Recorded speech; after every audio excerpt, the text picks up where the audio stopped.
I'm talking to Lorna Ritchie, who is the designer of Eugénie Grandet.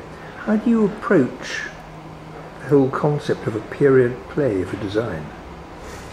Well, I guess it's something that's quite a gift really to designing it, because quite a lot of plays that I do normally or have been doing recently have been contemporary, and it's very nice to be given the chance to do something that's set in a very specific time and place with a very specific atmosphere, with such a beautiful description of place from the novel. The first few pages of Balzac's novel are full of images from Saumur at the time and of the people who lived at that point. And I guess it was reading those words and reading this in tandem with reading the script and its descriptions that it gives of the place and of the people that I just collated lots of images in my head really and came up with something that was I guess a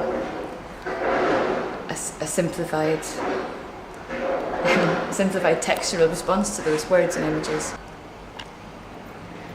The set's composed of two main elements, which is the floor and wall, which is one significant part of the way the things look, the thing looks, which is to give just a muted flavour of the world that these people live in, which is a floor cloth and a fabric back wall piece, which are constructed from canvas and some reclaimed timber.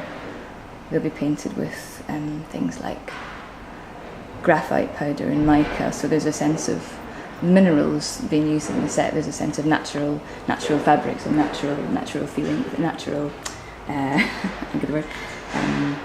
textures in the surface of things. And the props? And the props are the main set pieces, or large props are, and this table and the set of we've now gone up to 10 chairs in the action, which are moved and used to evolve through the different scenes in the play. So the table occasionally is upside down on one end or on a slant to indicate different locations, as well as just different states of being at some point as well. It's used on the slant quite a lot as Eugénie's world becomes more grotesque at points, I guess, as her vision of the world becomes. And the costumes, the period, how does that strike you? It lends itself, I think, particularly in terms of women's wear, it lends itself really well to the period in terms of Eugénie's relationship to the older female characters who are corseted in something stricter. Eugénie's wearing something more girlish and in a different world in a sense, and she goes from that silhouette into something more akin to that harks back to that earlier period by the end of the play. So there's a sense of her growth through the play and her kind of changing mental state. The textures and colours of the fabrics that we'll use in the costume will relate quite well, I think, to the way that we're using the set as well. So I think what's nice is what's great about the fact that we've got such a kind of expansive set for a small production is that we can make paintings with those costumes on top of the set. It's a sense of, I guess, Eugénie's journey from being essentially a child going through to a mature woman, and the Regency style at this point, the waistline drops. So in her early period, when she's a girl, she'll be wearing quite sweet little dresses like this, and we'll move on to something that's a bit more structured, satin in texture perhaps.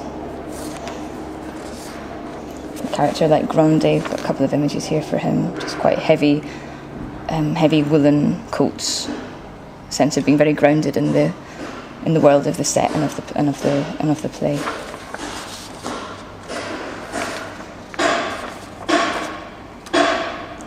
Manon is the housemaid. Got some options for her. Again, someone who's very much grounded in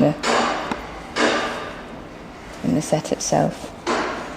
We've got some other. It's a great period in terms of getting costume images and resources, because lots of portraits were painted at that point.